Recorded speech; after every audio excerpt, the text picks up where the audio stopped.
তাদের যে নৈতিকতা এইগুলো কিন্তু আমাদেরকে অবগত করতে হবে। ব্যাংকিং খাতের বাংলাদেশে অনেক দূরে গিয়েছি, কোনো সন্দেহ নেই।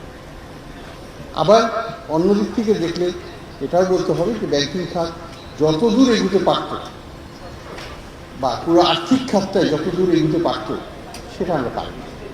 আমাদের অনেক অর্জন সত্ত্বেও অনেক ব্যর্থতাও আছে।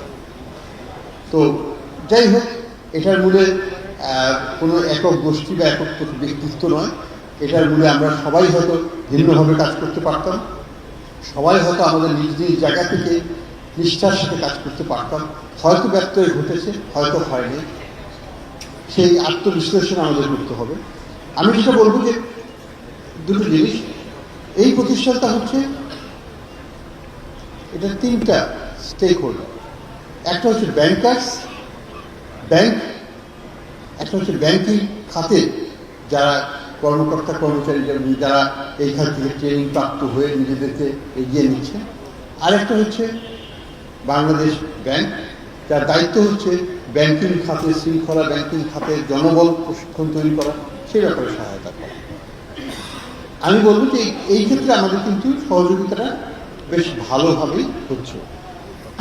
এখানে যেটুকু আমি বুঝি বা যা শুনলাম তাতে মোটামুটি এটার ব্যয়ের বহুর অংশই আমাদের ব্যক্তি খাতের ব্যাংকিং খাত থেকে আসে, এবং সেটা একটা বড় অর্জন যে এটা একটা সেলফ সাস্টেনেবিলিটির দিকে চলে যাচ্ছে। এটার একটা বড় অংশ আসে যারা অংশগ্রহণকারী তাদের যে ফিজ ইত্যাদি থেকে আসে, সেটাও একটা সাস্টেনেবিলিটির একটা অংশ। বাংলাদেশ ব্যাংকের অংশটা আগে বড় ছিল, এখন আস্তে আস্তে ছোট হয়ে আসছে। কোনো পরিতাপের বিষয় নয়, এটাই হওয়া উচিত। আলটিমেটলি এটা শূন্য হয়ে গেলেও আমার কোনো পরিতাপের কিছু থাকবে না, কারণ নিজেরা নিজের পায়ে দাঁড়াবে। একটা খাত তাদের যত জনবল দরকার হবে সবই তারা নিজেরাই তৈরি করে নিতে পারে, পরমুখাপেক্ষী থাকবে না।